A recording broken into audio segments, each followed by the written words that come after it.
All right, it's time to talk about.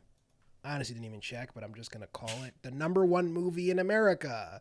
What else That's would it be? definitely 80 for true. Brady? No one's seeing that fucking movie. I cannot believe. I thought that was a documentary. I didn't know this was a real movie. It's actually it would be even worse if it was a documentary, right? Actually, no. I It's I think it would be. psychotic that that like four of the most famous actresses in the history of time, not just like now.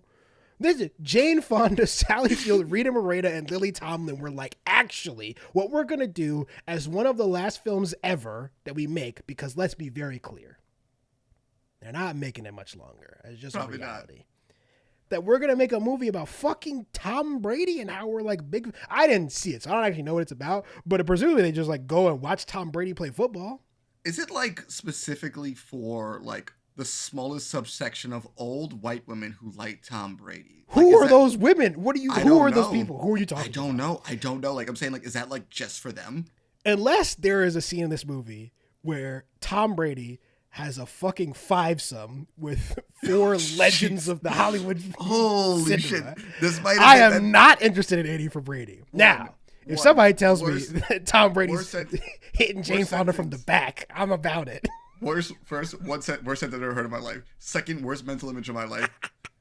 I fucking hate you. I want to quit this podcast. I think this is my breaking moment. I kept thinking about it because I kept seeing posters of it. So the theater I go to, and it's part of the reason why I love it, is mostly frequented by old white people.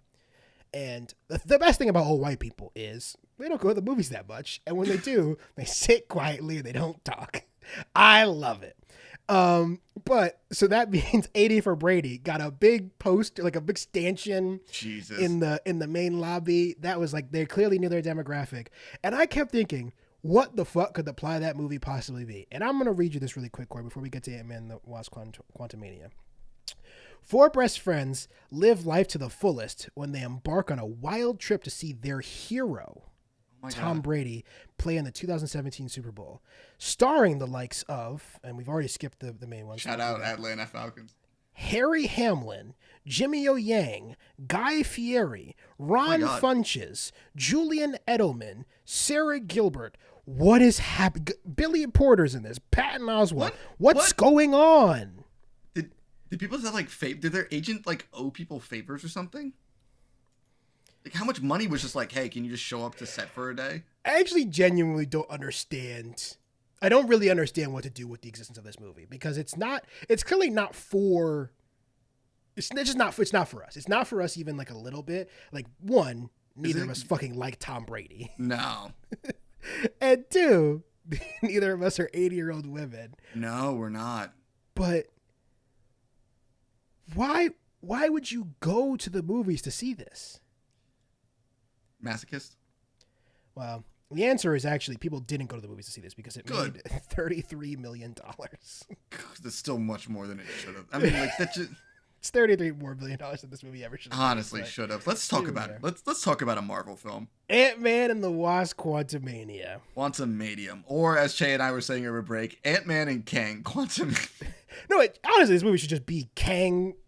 Period. It should just be called Kang. Kang gets fucked over by a bunch of white people. The movie.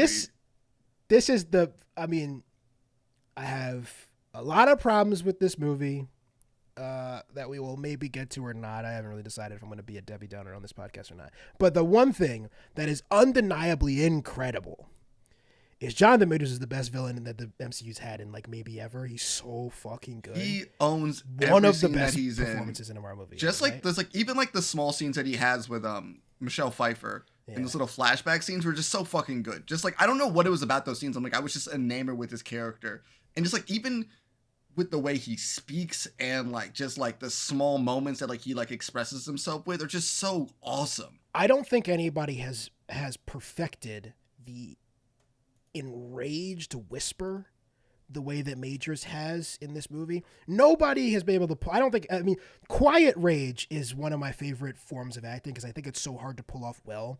Big rage is I find really boring. That's easy. Yeah. It's usually overblown and not that interesting. Michael Shannon.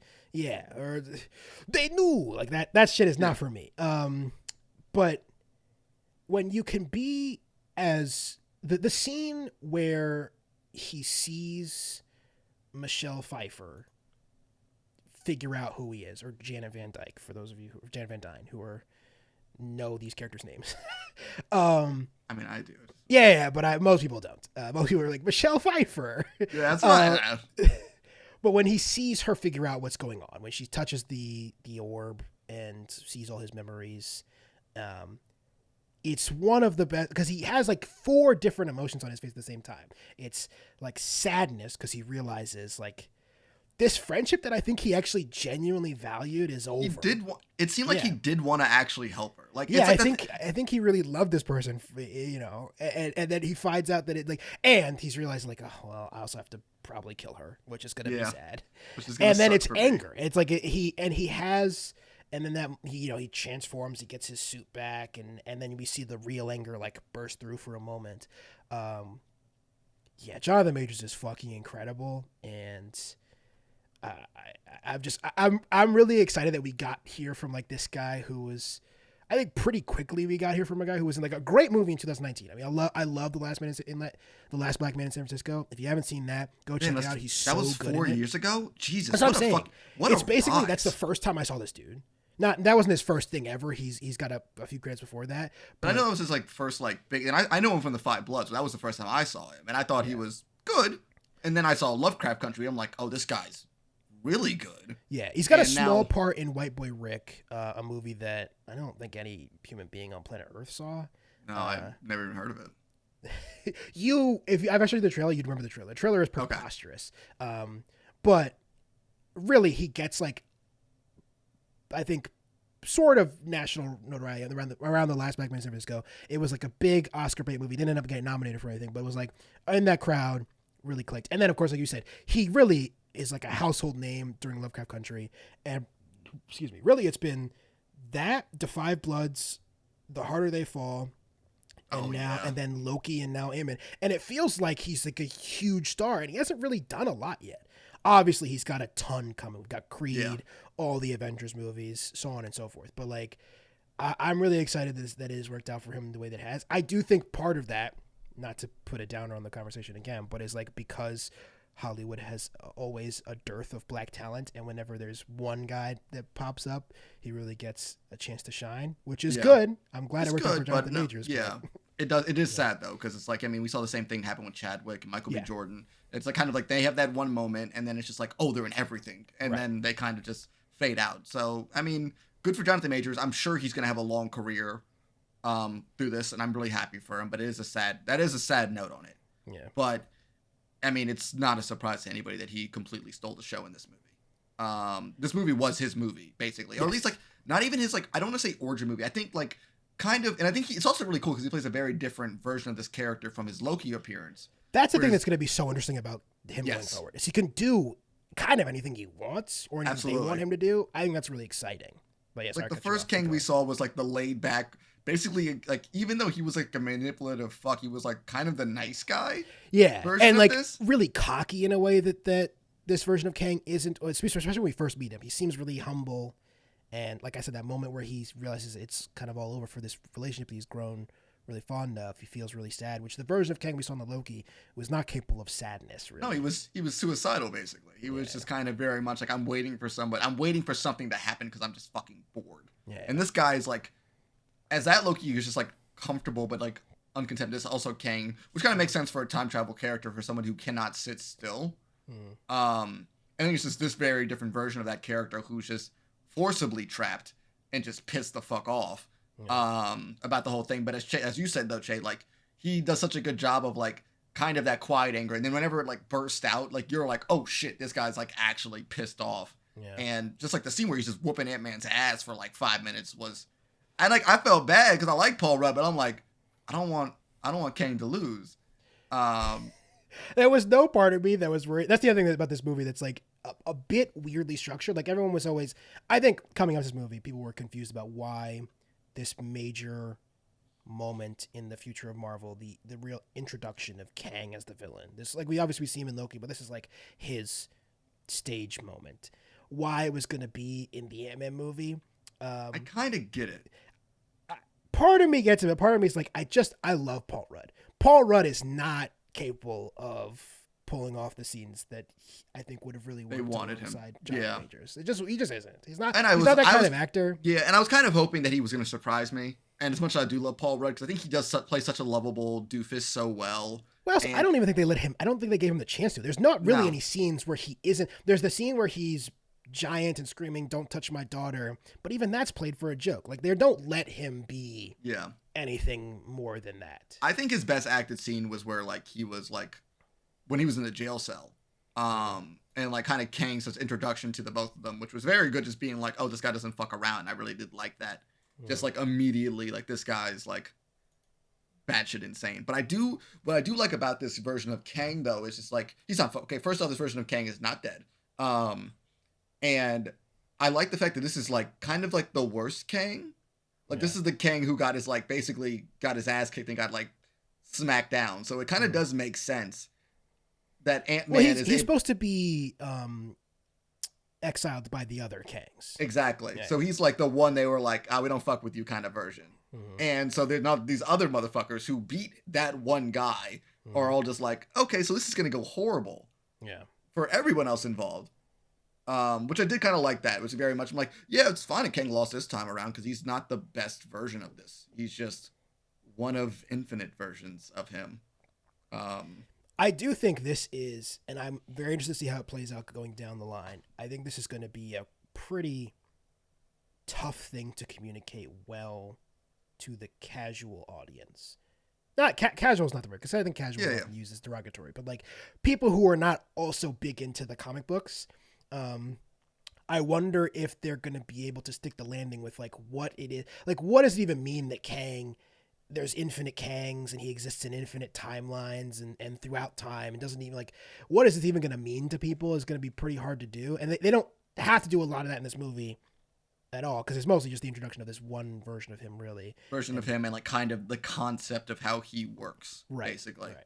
And more of the hint that like there seems to be a war between them. And I'm guessing we're probably going to see a bit more of that like war happening throughout our other things. Like even in like I think another cool thing about this is like you can just kind of have this happen. And it's a really good idea for like a movie series that you kind of can be like every once in a while be like, oh, there's some shit happening kind of vibe instead of like Thanos kind of just very slowly getting the stones. It's like, oh, this can consistently be constantly happening between these group of individuals. And I do miss that. Like we're never going to get that again because obviously Marvel doesn't have time to play the long game, but the long game was so sweet with it was, but at the same time it's just like, yo, like sometimes I'm like, what are you doing, man? Just go fucking do it. Like it, and I think that's the one thing about Infinity War, which I do like Infinity War, but he basically kind of just gets 3 stones in a day. Yeah. And then he spends like that's the 5 thing years that's so great around. about it is he's just like I guess I'll have to do it myself. Yeah, basically it's just like, it's one of the best moments in Marvel history. It is awesome. I'm not denying that. It is fucking awesome. But I mean like yeah, so I guess it's like I'm excited for Loki. I'm assuming we're getting that this year because I kind of want to see. I mean, first off, Miss Tom Hiddleston, Miss Owen Wilson, and those 2 great characters. Seems like we're gonna be getting more Kang with them as well. So that's a very good like little bumper to sell me on that. Also, I mean, great scene. Why would Kang be like at a fair talking about time? Like what would be? Why would he? I don't know. That's what I'm saying. Like what's like, it's the thing. Like I don't know what's happening here because it's like so like comic booky and a little silly, but it's also like what's going on here, man? Like Kang, what you fucking around with? This is what you're just doing in your free. I mean, I guess I would just fuck around a lot if I had time travel too, but like just. Yeah, I mean, it's hard for me to say because obviously Kang exists outside of time, but there's one time that I definitely wouldn't be going back to, and that's like Victorian the past. Era. Well, yeah, we're black men. Yeah, we can't really go past. I'm just not even concerned. It just seems like it'd be fucking boring because he's not getting racially abused by people. He'll just snap his fingers and they'll die. But like, I just think it'd be boring as fuck. A theory could also be is that like in most iterations, Kang is from the future. Yeah. What if this Kang isn't from the future though? This Kang could be from the past, and then maybe goes to the future, I mean, like I wonder if they even bother with an origin story for him though. I wonder if they just we might get hints, but Kang. At the same time, you don't need that. It's just like he's a time traveler. That'd be actually a really interesting way to do it. It's like he's just a time traveler and he's kind of a dick. And we're probably this guy who's been like broken by the his own existence has broken him. And I'm sure we're gonna get like a good Kang against the universe. I think we'll probably end up getting like a good-ish Kang at some point. It might even be the Conqueror character that we saw. Maybe he comes back at some point, but I think that actually might be the best way to do it. Just have a Kang we already know. Because I mean, if we get a good Kang, I don't imagine it'll be the Conqueror because I think it's hard to come back from this movie. I bet if that does happen, which I think is a good idea, we'll meet him in Loki. I think so. I think we're gonna meet some version of him because I mean, also like from the Young Avengers comics, there was also like an early version of Kang who ended up being a good guy for a bit, but then in his younger days he ends up becoming evil when he gets older. But like a version of him was a good guy, so I think there's gonna be rooms to play with it. I mean, that's why I'm really excited to see Jonathan like just in more versions of this role because I've seen him in 2 different versions of this role. I mean, guess technically more, but I've seen him play 2 of them a lot. And both iterations were 2 different characters, 2 very different ways to play them, and they both were just a lot of fun for their own reasons. Yeah. Like I could listen to him monologue and a little like that kind of like whisper rage thing forever. I don't think it's like a stretch to say that I think he's the best actor in the MCU right now, and the more use they get out of him, the better. I'm not disagreeing with you. I'm just thinking. I think you're right. I think he might have been. I think for me it was Robert Downey Jr. before, True. And I do think Jonathan Majors is probably a better actor than Robert Downey Jr., so he might be the best ever. In major roles, obviously you have like legends of the game and like kind of smaller parts. That's true. I love as we talked about. I love Michael Douglas. I don't know if Michael Douglas doing his best work in the. Oh no, he's just fucking vibing. That's why I like. That's why I like his character so much. He's just like. That's why I'm not really talking about people like that or like even Michelle Pfeiffer. I don't think they're like out here. Yeah, putting in their A game. Just his vibing, man. That's why I appreciate that. I will say one of the biggest bummers of this movie, though. One, I did not know. As you guys know, I like to go into movies as blank as possible. I knew we were going to be in the quantum realm. I didn't know that this was going to be entirely in the quantum realm. And because of that, we didn't get any more Michael Pena. He's the best part of the other Ant-Man movies. I wonder what happened. There might have just been some contract stuff. But I was kind of surprised. Well, no, they probably were just not like house. I mean, I guess they could have had him at the house get it sucked into the thing. But I mean, this is really just a family movie. It's all 5 of them. I think that's kind of the point of it, though. It's just like they just want to do like a family kind of thing, I guess. His daughter was going to be such a big part of this movie, and she's not great. Oh, yeah. Okay, I was glad you agreed to say it. She's not great, and I can say that because she's an adult. So I can call her a bad actress and not feel any kind of bad about it. I don't really get. I guess because like you're right as you've been from the beginning that the plan is a Young Avengers. I don't really know if that's. Deal. I think I might be wrong about that, man. As time goes on, I think I might. Well, then what the fuck are all these kids doing? I think that might have been a plan. I would be surprised if they kept that plan. I mean, like obviously you got. I think like if you lead it off with Tom Holland and the actress who plays Kamala, I think you can live with those 2 and kind of like have the other ones be more background characters with a couple lines. But hold on. I mean, I love Kate Bishop. I mean, I love. Oh, I'm sorry, I forgot about Kate. Yeah, Kate Bishop. Yes, of course. Yes, absolutely. That's okay. That's 3. But I'm saying we have those 3 we can just live off of. Haley Stanfield, Tom Holland, and I'm sure, blanking on her name. And I'm counting Florence as well because she's the same age as everybody else. So I'm gonna count her as well. Sure. As like the younger. Well, but Florence Florence Pugh appears to be in the Thunderbolts. Thunderbolts. Yeah. Yes. Yeah. We'll see how it rides out. I mean, they can't have everybody be in the Avengers again, so we'll see. I mean, they pulled it off last time. That is true. I watched this movie, and again, I'm just not going to rehash all my problems because it's the same problems I had with Thor, and really even Doctor Strange, and like feels like the last a million Marvel movies. So there's no point in me talking about it. But I just don't understand what the point of this kid storyline is, and I think it's such so detracts from the story. Not that I love spending a ton of time with Hope. I think she's terribly written character as well in the Marvel universe, unfortunately. She was only standable in Ant-Man and the Wasp, but even then she was just more of like, I'm just not a big fan of let's write the successful woman as being kind of a dick. And I never really understood that. Like, it's like they did the same thing, same kind of character from Jurassic World, where she's like so consumed by her job, she just kind of. The Jurassic World woman is so. It's like, and then in between movies, she just marries this guy that she had nothing in common with. Oh, it's like men have never met women before. It's crazy to me. But I went to go see this movie at Alamo, which gives you like a nice little piece of paper to write an order down. But I wrote some notes in the dark, so my handwriting is trash. But here are my notes. I just wanted to go over a couple of these things with you, Corey. One, Lang's book seems like it would be unfucking readable garbage. Everyone's like very like, I kind of thought it was like very like intentionally bad. Well, then there's that joke.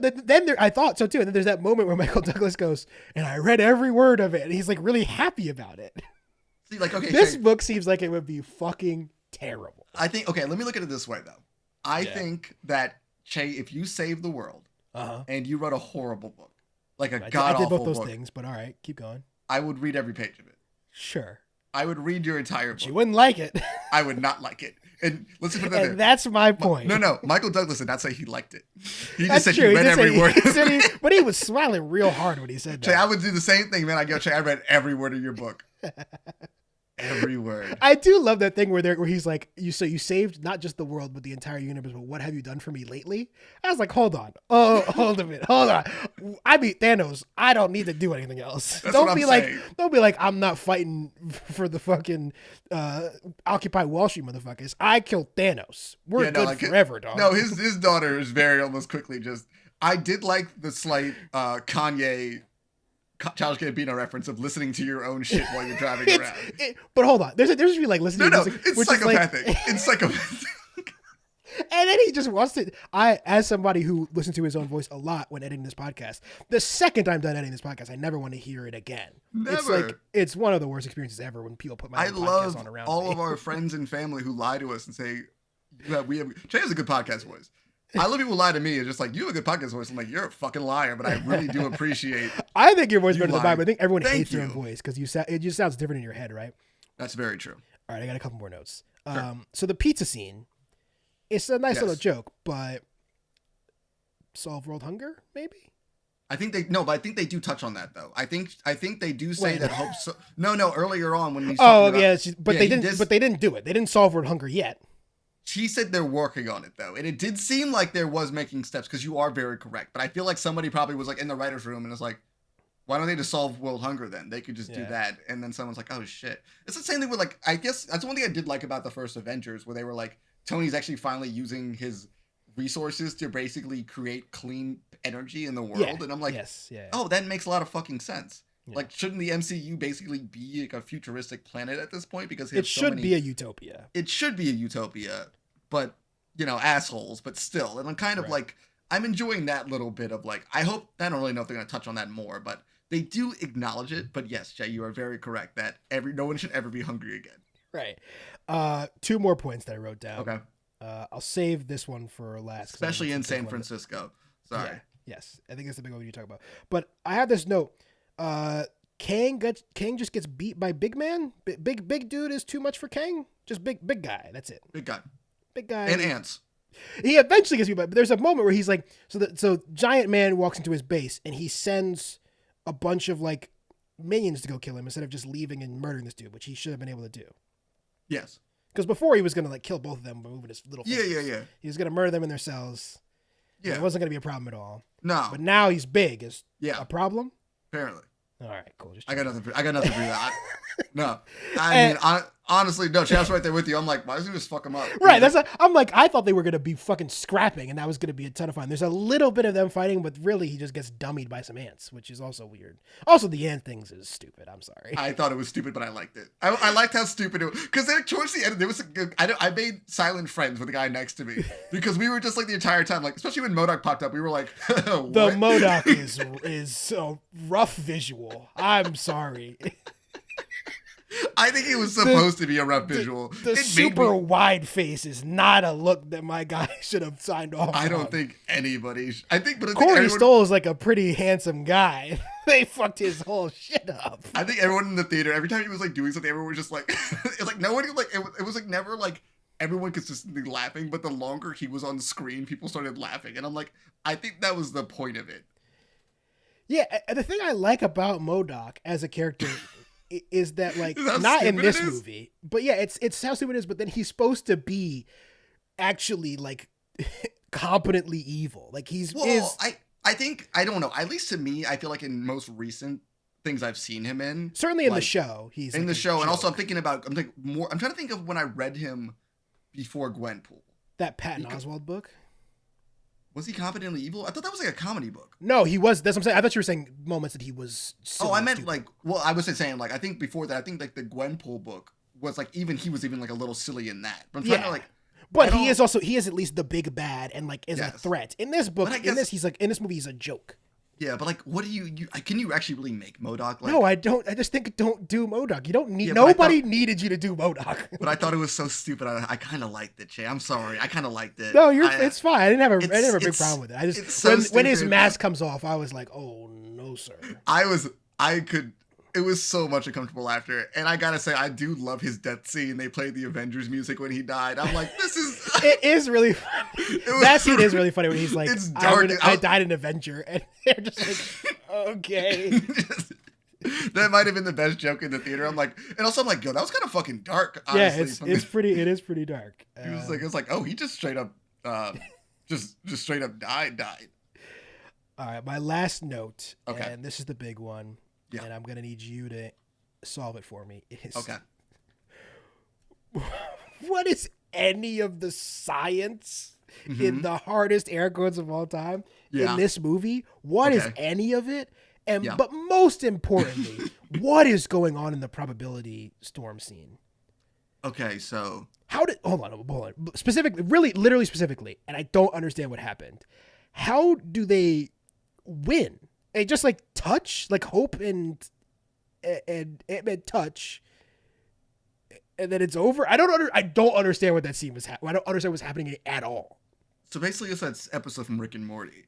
Yeah, no, okay. You know the episode. You know what you're talking about. The episode where they split the time travel thing, and they keep on creating more and more dimensions when they couldn't make simple decisions. And I guess the whole mentality is that he's so fucking stupid and single-minded that he was able to just kind of like combine all of his thought processes into doing this one task. Well, it did end in my least favorite film, or really any narrative format, Deus Ex Machina moment, where they're like, love is the answer, and because he was like going to save his daughter, they all joined together to go kill Kang. But I mean, I'm sorry, it's just so that part of it I don't really give a shit about. I understand that. Like, I think the whole I kind of also get it. I think the whole idea about it too was like the whole like, if we're gonna rely on the whole fact that he's Ant-Man, I think it's maybe kind of playing into that a bit more too, where like ants work together to do one thing. So I think the entire mentality. Together, but yeah, that's a good. Yeah, I think that's kind of the intent of the scene, to be like part of his like, I don't know, personality times into it. I don't know. I just don't understand why we needed that scene. I don't really. It seems it was visually cool. I thought it was visually cool. I don't know. I don't know, man. I thought this movie looked pretty rough, to be honest. I thought it looked pretty good, honestly. For the first time in a while, I actually kind of did like the CGI in a Marvel film. I thought it was pretty good. I like the scenery. I thought there was moments, especially like when Kang has his mask on. I'm like, what did they do here to Jonathan Major's face? Oh man, I'll be honest with you, man. None of it bothered me. I don't know. I don't know. I don't know. I'm usually pretty judgmental. I guess I just didn't really notice that, honestly. I think the only ones that I'm like, the CGI is bad, but I'm like, I don't know how you can make the CGI good, was MODOK. But honestly, like, I thought I think the MODOK one is intentionally bad. I think so. I just didn't want to look at it. That's why I kind of liked it. I was like, I hate this, but it's funny. Yeah. But yeah. I don't know. So do you have any other positive or negative things to say about? We haven't really touched on the like rebellion aspect of this movie, which is like a major part of it. We haven't said Katie O'Brien or William Jackson Harper's name yet. Are they worth Katie O'Brien is attractive. Yeah. Is she a good actor though? No. Okay, I like Chidi. I like seeing Chidi though. He was good. Yeah, he's good. He has some good comedic relief, good comedic relief moments in it. It always bums me when this happens though. Like the same thing happened with oh my god, in Black Panther, what's her name? She's the scientist who dies. This is bad podcasting. Whatever. It's like a relatively famous actress whose name I'm forgetting for some reason. But now I'm just like, well, that's it. They can't be in the MCU anymore. Like William Jackson Harper's, that's it. He's done. He's done in the MCU. That's the problem. Like, it's like not even like the actress from Eternals, where like she was like in a bit side part. He actually had enough speaking roles, and we actually saw his face to be like, I will see you and recognize you again. Who's the actress from Eternals? The main actress. I can't remember her name. She's like the leader of the Eternals. I can't remember her name right now, Jay. I'm sorry. Gemma Chan? Is that who you're talking about? Yes, that's what I'm talking about. She was also in Captain Marvel. Oh, that's right. She is also in Captain Marvel. That's what the thing. I honestly forgot she existed in Captain Marvel. That's how little her part was. The actress I'm thinking of in Black Panther is Lake Bell, who I really like. Lake Bell, but she just when she showed up, I'm like, oh great, Lake Bell's finally in the MCU, and then she dies, and I'm like, shit, okay, no more Lake Bell in the MCU, I guess. Also, I guess Black Panther spoilers. Sorry. Yeah, I don't know. I mean, I thought that part of the movie was interesting. I didn't really. It wasn't necessary. Yeah, and I don't really get. I think honestly, it's like this is one of those weird movies where I saw it and I liked it, but I feel like a lot of it I was like, I don't understand this. But it was like, to me, it was like more like decisions where I'm like, I don't really agree with it, but I didn't hate it enough to be like, this was bad.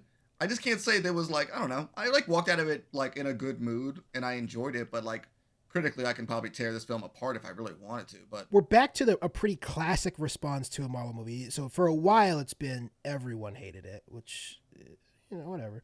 But now, so the critics on Rotten Tomatoes 48% and the audience 84%, which is more that kind of makes sense to what to we me. got from like. And that makes honestly that makes sense. That's how I feel about this movie. Where like I don't think like definitely could tear it apart, and I definitely did have fun in it. But there was definitely points in I'm like. I didn't really need the whole rebellion storyline. It didn't really do much for me. Didn't really need a lot of Cassie, honestly. But I liked Paul Rudd in it. I thought he was funny, and I kind of liked his bits. Honestly, I could just watch Michael Douglas just walk around an alien planet and just like fuck around for like ever. Weird Bill Murray cameo though, right? Yeah, I really wonder. Our boy's canceled, right? Yeah, but I guess they really couldn't do anything about it. So don't think. They could have, okay, whatever. Could have reshot the scene. They could have. I think, but I don't know. But I think that might be one of the last times we see Bill Murray for a while, so. You say for a while, I think that might be the end. I think that's the last time you'll see Bill Murray, ladies and gentlemen. Well, he's dead. He's not dead. I didn't kill Bill Murray. Relax. Yeah, Jesus Christ. I don't think we have not done that yet on this podcast, but I'm sure it's going to happen at some point. Actually, I just realized we did do it with somebody. He was apparently in last year from the guy who brought you the movie that solved racism, Green Book. I joke, but I do really like Green Book. I think it's weird how bad people got at that movie. You joke, and also it did solve racism. It did solve racism. True, we did solve racism, so it's not a joke. It's very serious. You're welcome. But the Zac Efron vehicle, The Greatest Beer Run, apparently. I didn't see it because it looked horrendous. That sounds like a bad But Bill Murray movie. was also in it. It's apparently based on a true story where a guy flies to Vietnam to give his friends beer, like an absolute fucking moron. Like during the war? Yeah. No, imagine if it was just to Vietnam to hang out. Yeah, during the fucking Vietnam War. That's so stupid. Someone actually did that? This is a thing that I think white Americans really connect with. I mean, beer? No. Beer and war. Patriotism, I think. I mean, if you go run down the cast list, you will see no black or brown faces, which will shock nobody. Think about, I'm saying, like, I could think, okay, so that man had to think about it. He had to go get the beer. It's based on a real story. This is a real thing that a real man did. And this real man's not dead? I mean, I think he's dead now. I would love to see the war movie of like war. Apologies to Chicky, who's definitely listening. Chicky Dunham, he's alive and kicking. I would love to see the hardcore Vietnam war film, and then like halfway through, Zac Efron just shows up with a bunch of beer, and we just have to keep the movie going. But now Zac Efron's just there with beer. I am besmirching this movie. I should maybe watch it just so that, because I don't like to talk bad about movies that I haven't seen. But it does just look, it looks so bad. It just sounds bad. Yeah.